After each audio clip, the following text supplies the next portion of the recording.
Hello, Spooky Squad. This is Mike, the fourth Death by the fourth, fifth Beatle. You get it. The thing is, I'm the guy that's here sometimes. I get it.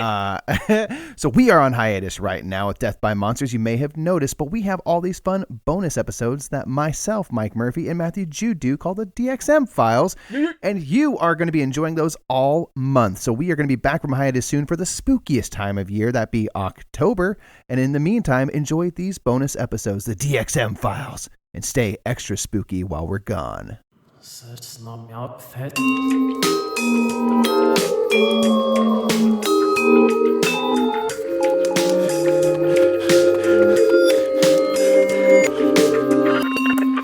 Death by Monsters.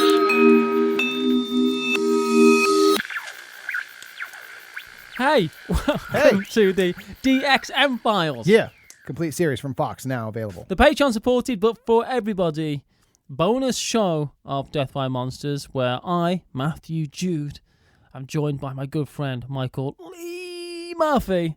Hey! And we talk about some weird news stories from the internet. Oh, yeah. The Earth is odd. I think that, now that we've done a handful of these, I think the overarching theme is that Earth is fucking mysterious. It's just... whether it's nature or people, it's just odd. Like, spooky or not, it's weird. It's great. I do also think that people will write a goddamn news story on any old hogwash. Let's face it. And let's just put a circle around the phrase news story. Yeah. But it's good. I mean, I do have one. I won't do this, right? But there's one. Did a 5,000-year-old Ayurvedic text predict coronavirus? Oh. No, it didn't. No, it didn't. I don't need to read anymore. I'm sure it says people got sick. People might get sick. There's going to be a pandemic. But I find it very difficult to believe it's this particular one they're talking about. It's so vague. Anyway. Yeah. There's loads of that. But it is also weird. I saw another one. It's like world's unluckiest artwork. And I thought, because it's another Dutch painting. And it's been a 17 million pound dollar painting has been stolen for the third time, which is by Frans Hals, and it's worth 17 million. It's been stolen for the third time. Third time's a charm from a museum in the Netherlands. Criminals broke in the museum Hofje van Merwouw van Alden. That's a long name. At approximately 3:30 on Wednesday, making off with the two laughing boys with the beer of mug painting. Ooh. Apparently, it just keeps on getting stolen. That's so funny, man. It's the most stealable art of all time. That was fascinating when you guys went into that, and art thievery and such.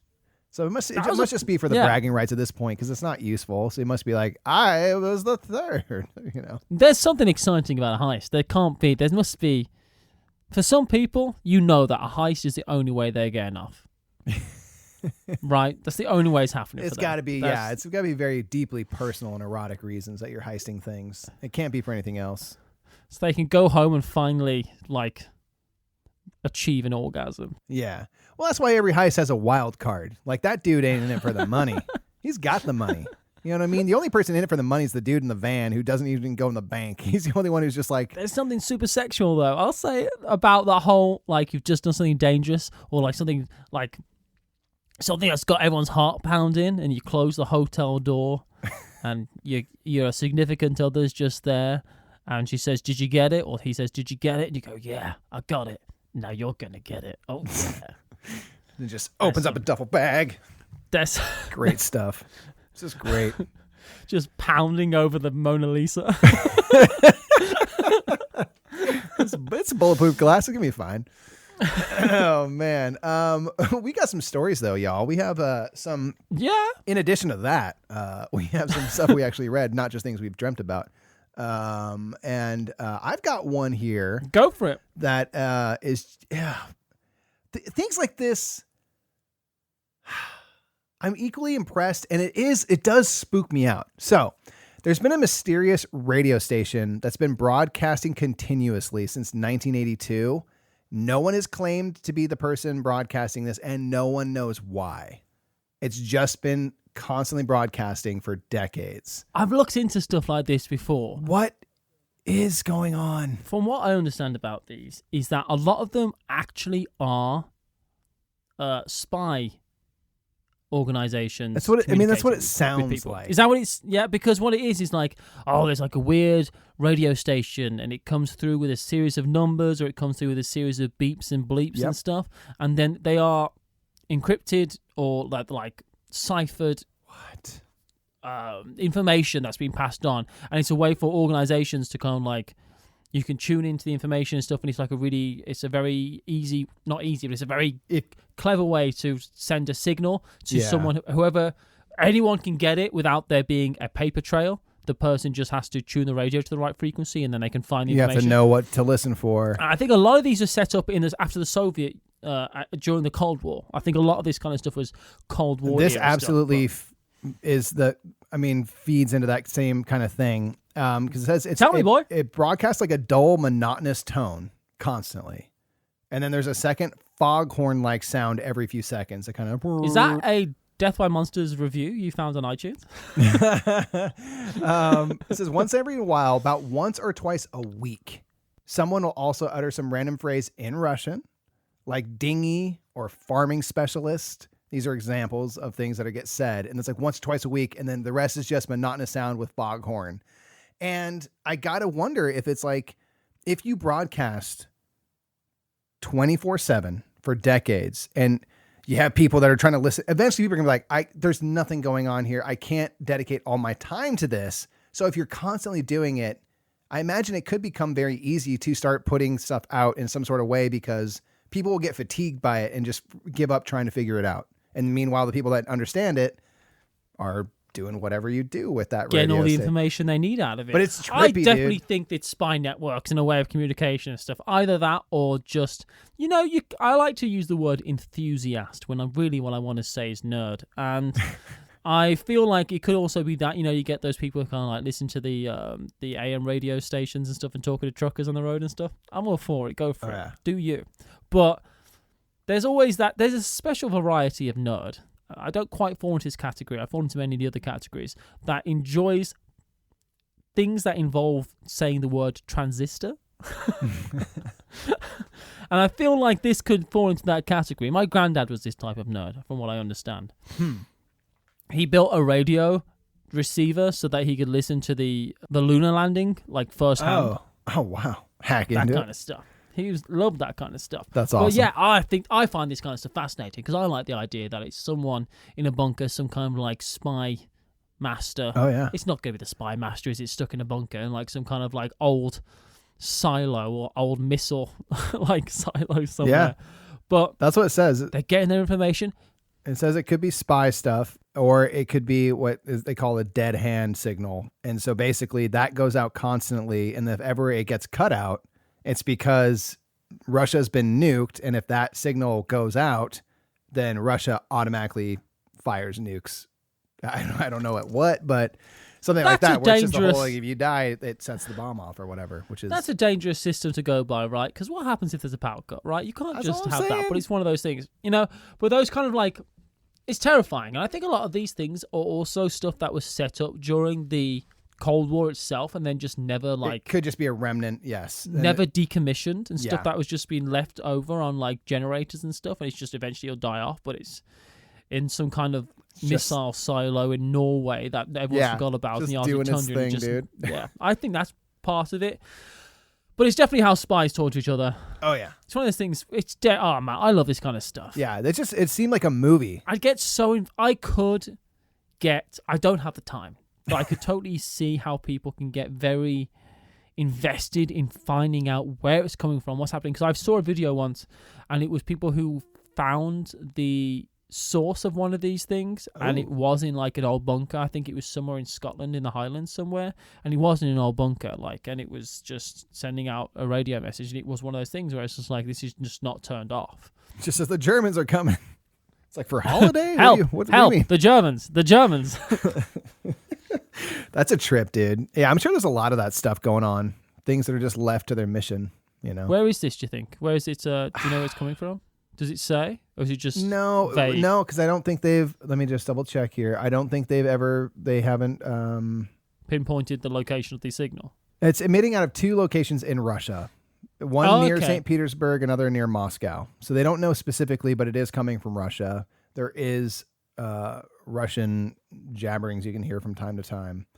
Yeah, shortwaves. So it's meant to go long distance and stuff. So basically anyone in the world can listen by tuning into the frequency 4625 kilohertz. If you turn into that, you're going to hear that shit. So I don't know how to tune into that, but I want to find out how. I'm sure the internet can do it for you. I'm sure they can. And Yeah. I'm sure there is a site where you can just do that and tune into lots of weird frequencies. Yeah, conspiracy theorists have been listening for decades to this shit to try to put something together. Interesting. Look, I will say this. I don't want to get in the way of anyone's passion, right? As long as it's not hurting anyone. But if you're going to be a conspiracy theorist, look up something that's more exciting than radio station. Yeah, there's a lot of nothing on this one. It says in 2013, they issued a special message, Command 135 issued. That was maybe to test for full combat readiness. Now, think about this, though. If you're listening, you've been listening for 5 years, and then that happens, you'd shit your pants. You'd be so excited. That'd be the most exciting thing that's happened in 5 years. Or what if you kind of like went to go make a coffee, then you come back and you can see that it's happened and you missed it? The message boards are lighting up. You're like, what? Well, it's one of those things, right? The more time you invest in this, the more time you have to carry on investing in it to justify the time you've already wasted. Yeah, which is a false logic, and it's something we all suffer from. It's the same thing of if you've been in line for a roller coaster and you've been in line for 20 minutes or 30 minutes and the ride breaks down, and then you've been waiting for 5, 10, 15 minutes for it to be fixed. You get into this point where you dig in, you say, like, I've already waited this long, I should keep waiting. And it's horseshit. It's like, no, you shouldn't, because you spent that time and it doesn't add up. Like, you should go do something else because you just simply do not know when it's going to be fixed. And so just because you've been in line for an hour doesn't mean it's close. And so you dig in, you're like, well, it's been this long. It's that same thing that you do with gambling. You know, when you gamble on stuff, and it's like if you lose money and you want to spend more money win to eventually. make up the money you've lost, but you're still losing, right? And it's it's a dangerous logical fallacy to kind of fall into. But yeah, it's easy to do. But I mean, imagine if you hear that radio station the first time and it says something. That'd be brilliant. I mean, that would be it. That would be. I can totally see how you can get suckered into this. Think about it. I can see myself setting up. Yeah, if you tune in, the first 5 minutes happens to be that once a week that something gets said, I'd be freaking hooked. I'd be stuck. Well, as well, you know, I bet you can set up some kind of like Google page, like some type of like browser page that's running in the background that clears the static out and only responds if there's like an audible signal that comes through. And you can just have that running all the time, so you could always be kind of like up to date on monitoring it. Yeah. Oh my god, that's amazing. Anyway, that's my story. It's just if I'm creepy. honest, I want a website that does that for me and that I could just check on. I don't want to have to do the work myself because I don't have that kind of technical capability. Just give me the updates, like the highlights from the day. Okay, this was said, that happened. Cool, done. Conspiracy out. I've got a bunch of stories, man. I've got so much stuff. There's a guy who thinks he saw fairies. It's nonsense, I have to assume, but there's got pictures, he's got video. He says they're like humans, but they're tiny. They're little fairies. They look like bugs, but they definitely got wings. It's weird. Pretty classic Tinkerbell vibe, yeah. That kind of thing, but even smaller. The FBI has declassified a document talking about multi-dimensional beings that visit Earth. What? The FBI is getting in the declassification game. That's right. They're just letting it all out this year, dude. They're like, whatever. Yes, there's alien. Whatever. What do you want? The US government has been essentially keeping away from talking about UFOs and aliens in general, but recently a secret document of theirs was declassified and clearly depicts the fact that they've always encountered aliens and UFOs before. This document in particular was discovered in 1947. 1947, so that's Roswell, showcases the fact that multiple multidimensional beings visited our planet since ancient times. Those beings are extremely powerful, intelligent, and forced to be reckoned with. They are mentioned alongside the term flying saucer a lot, and that's an overstatement to say the least, is how it's worded in this. Yeah, and the document, I can see the document. If it's real, it's, I'm going to zoom in on it. Yeah. It looks pretty legit. Pretty FBI-y. And... the bit in red says part of the discs carry crows, others are under remote control. I bet that doesn't say crows. The mission is peaceful. The visitors, I can't read all this because it's in that like weird old typewriter font. They are not existent on Earth. These visitors are human-like but much larger in size. So these aren't greys if they're much larger in size. It's interesting. I love this stuff. I don't know what to think about it.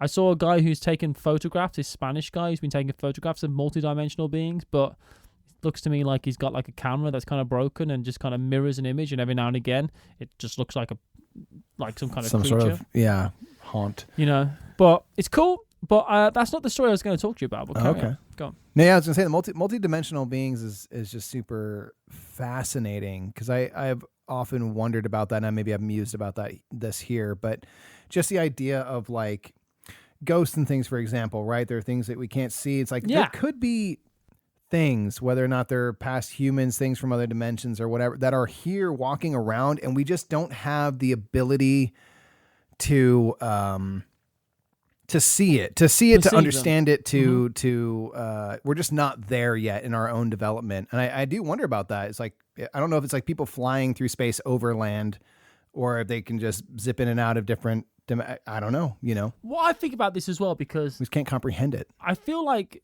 all existence is vibration, right? Everything is vibration, and we live within a certain vibrational spectrum. Right. It's where our consciousness and our universe, for lack of a better terminology, exists. But vibration is infinite. Like it's infinite, like numbers, right? It's infinite because it can always be a bigger vibration. It can always be a smaller vibration because that's how infinite works, I imagine. Sure. I'm sure there's different types of infinity. In fact, I think there are, but who cares about that? But I feel like outside of our, I don't want to say space-time because that's kind of like a very loose terminology, but outside of our vibration, I feel like maybe there are just other whole, I guess you call them like different dimension, but maybe they're just creatures or things of some description that are completely outside of our vibrational spectrum that coexist within our own universe, or maybe in a separate dimension, as it were. And that's what you get, these like rift areas where weird stuff keeps on popping up, like Skinwalker Ranch, all these kind of places, Montauk. But you get these weird places because the kind of like the frequencies that are involved, like geologically or whatever, kind of like bring those vibrations closer together so we're more in contact. And that's like how things like a ghost can just slip in and slip out. And it's not like a dead person. It's someone right now who's just like some creature or some person. I don't know. I just think there's just close to our plane. That's one of those things. We said this in the last DXM file, right? It's like, the second science says, that's how it works, everyone will be like, oh, cool. But until then, it's magical, like, it's mysterious. Magical, woo-woo nonsense, It's a haunt, yeah. Yeah, it's just, I mean, all those things are, there is a big piece of me that believes that. Like, there's things that we just are maybe here or whatever, and we just can't comprehend that we're not there yet. And you talk about, like, there's like those thin places on Earth, right? And you got to wonder if there's just something where it is tuning into. Like my self-esteem. Yeah. Exactly, and that's why you're haunted by yourself. What was the other story you wanted to say? Oh, was it the ghost? Was you the whole time? Oh no, you son of a bitch! I always think this as well, right? Because I feel like it's in a lot of spiritual texts that in the beginning there was the word of God, right? And it's like a lot of times the first thing that existed was the word, and the word of God is the vibration of God, right? Big and bang. In a lot of like Buddhist and Hinduism kind of texts, you have like the usage of the word, the mantra, just the word Om, which uses your entire mouth. It goes from the very back, Om. So it goes from the very back of your throat to the very front of your lips. So it's like has the whole spectrum of sound within a word, which is why people think that's a particular word that we use. And it's like, you've enlightenment and all these kind of things are achieving a peace or a certain vibration. And I feel like it's in a lot of spirituality, and I think there's might be something to it. Who knows? That's not necessarily something spiritual, something scientific is what I'm saying. Not necessarily just spiritual. Right. But spirituality is the only way that we as humans and our little monkey brains can comprehend this kind of level of science, I will say. Dude, you know what? That's man, that's tripping me out right now. Like that is, it is, but it's like you think about like there's so much of many followings where meditation and the kind of chanting and stuff is a piece of it. And like, what is the purpose of those, but to become fully present and be truly here. And so it's kind of cool to have like that sound. And I know this is not groundbreaking or whatever, but just the idea of like basically tuning into the universe, like getting on the same wavelength and flowing with it. I mean, well, it's even in our terminology, right? Get on someone's wavelength. That's get in tune with someone else, in tune with yourself. Right. Feel like center yourself in that kind of way. That's freaking awesome. That's interesting. I love that. That for whatever reason made it kind of make all that stuff make more sense to me just now. That was awesome. Look, this isn't just a comedy podcast about monsters, mysteries, and the unknown. I'll crack an egg of knowledge on top of you. Yeah, we get beautiful here. You hit me in my sensey heart, man. That was awesome. I'm serious. That kind of rattled me up a little bit. I'm like, oh shit. I think I've just found peace. Nirvana is here. Imagine me, Matthew, someone who suffers with inner turmoil and sadness on a day-to-day basis, accidentally inspires inner peace in a friend, yet never achieves it themselves. Damn it. His sadness enlightens the masses. You'd help that me would be see. the ultimate Bergen. That's a true Bohavista. That's a true teacher. Someone who is never actually gets to attain enlightenment themselves, but just can't help. I feel like I think I might start a cult based on that. Dude, I mean this in the best, most complimentary way that I believe you could run a cult. Oh my God, you could run a cult. You would have the most successful gathering of people on earth. It's yours for the taking if you want it. That's all I'm saying. I feel like I should take it. Now, I will be honest. I feel like there's good and bad things about cults. I'm fascinated about cults. I would like to cover some more cults on Death by Monsters. That would be awesome. If I can. But I want to do it in a way that doesn't I don't want it to be a murder podcast in any way, right? So yes, and a lot of people do end up getting exploited but I want to talk about the mystery of it, right? And they're kind of like their belief system and stuff like that, which I find interesting. Yeah. Because I can find myself getting sucked into like the gore of it, right? But there's nothing wrong with people like podcasts and stuff that's very successful, more successful podcasts than Death by Monsters who do that kind of stuff, obviously. And there's nothing wrong with that. But I feel like sometimes I just need to step away from that kind of stuff, although I do enjoy it. It is fascinating, good or bad, right? Yeah, I find cults fascinating, those kind of people. And I have had that thought in my mind. I was like, I could probably get away with that. I can speak some woo-woo nonsense garbage and get people to believe it. Put people out. You have the body type of a messiah. Like, you could wear the right kind of clothes, and with your frame, it would work out. My body, Nick's hair. Come on. Yeah, Nick's got a little too much, like, he's dense, he's a little too built up. Like, you need to swap hairs. He becomes an MMA fighter and you become the leader of, some commune. I think that maybe together we can like have a commune together. Now the thing is, and I say this knowing myself, they say know thyself, my son, and I will show you myself right now, as you can see on the video call. There you go. But really seeing it. I will be honest with you. I would find it very difficult. I wouldn't want, all the abuse and the stuff that goes with it. Yeah, but if I right. could get some people to consent to it, which I imagine you could, because that's mostly of what a cult is doing, is like fooling people into consenting to things. Yes, it is. I definitely would want to get sexy with my cult. Let's face it. What's the point otherwise? Most cult leaders, when it really comes down to it, want an orgy. All they really want to do is sleep with your wife. They still know how to ask. That's essentially what a cult leader is. It's just about communication, You got to use your words, and they come up with all these workarounds, and that's really the thing about America is we're repressed. We just we can't be free. Like, you don't have to start a cult. You can just get into some swinger site. That's true. There's nothing like the ultimate cuckold of sleeping with a man's wife while the man himself praises you like a god. That's a serene power that can only be described by what I have to imagine is some dirty, dirty sex. Now, I've said all these things, and I hope, listener, you are picking up the salt that I... But yeah, I mean, but in all seriousness, most of these cults are essentially people who want money, power, and sex. That sex, I feel like, is one of the biggest drivers of these things. But yeah, I think I could start a cult. If I was going to start a cult, I probably would talk about I think you've got a good start if you talk about vibrations. That's a good way to start. I think. Start and you'll there. say, look, I can show you what vibrations I mean. Show you the universe. Expose me your clitoris, please. Now, that's not what I'm talking about. I don't know. Wow, Liz, I'll be honest. It's getting a bit blue in this podcast. I apologize. I'm just letting you go. Now, I feel like a cult kind of thing that I'd start. It's those kind of vagaries, right, where you say the real peace is within you and that kind of stuff. That's good.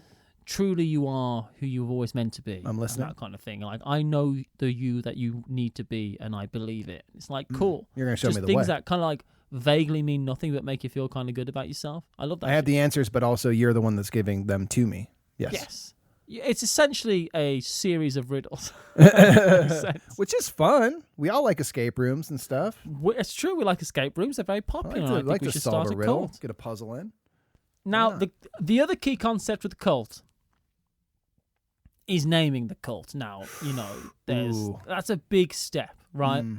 And you got to work out what kind of like.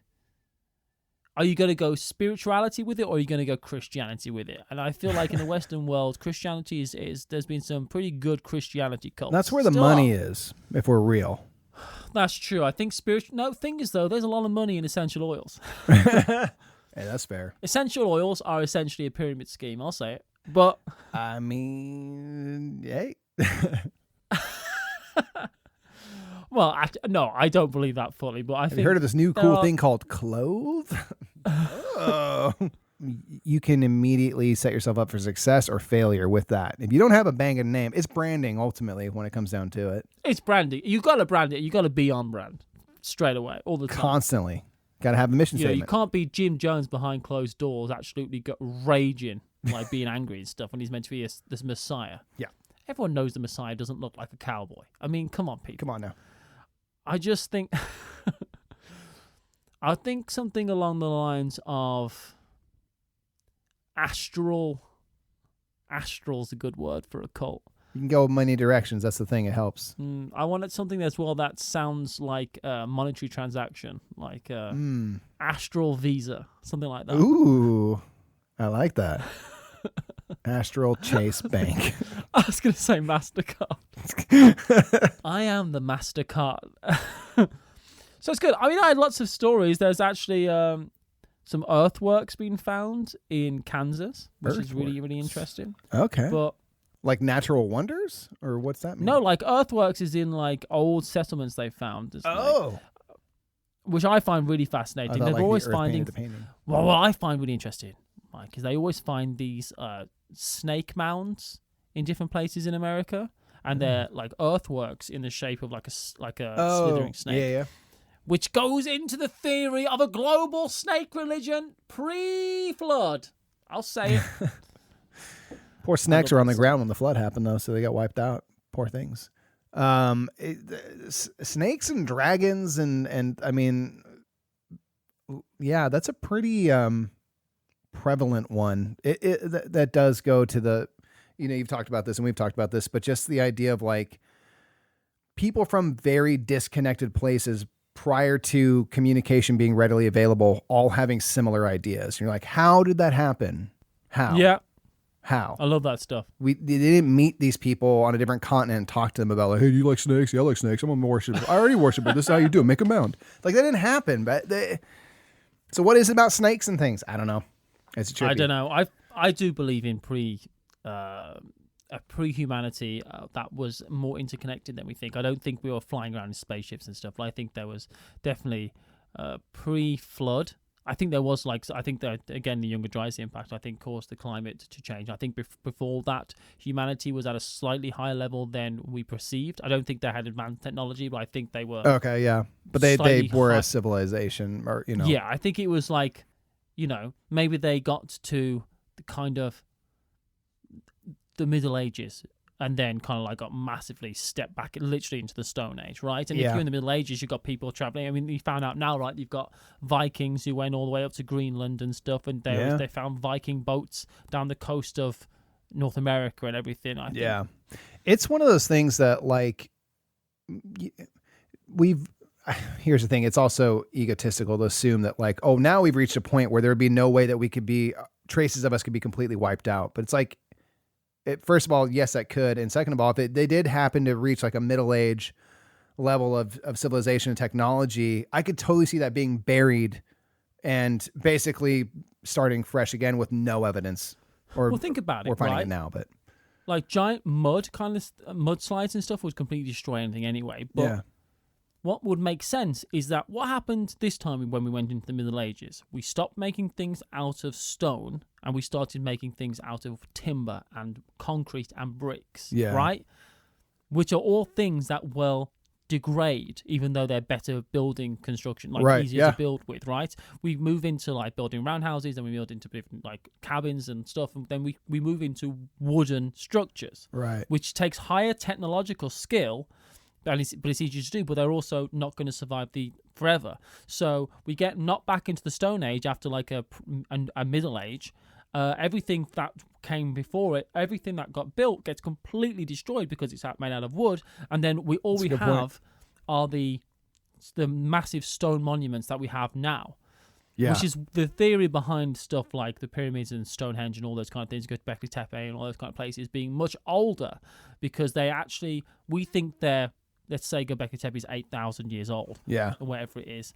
Well, we think it's 8,000 years old, but maybe the people in the Middle Ages, like the first Middle Ages, let's call it, they thought it was 8,000 years old.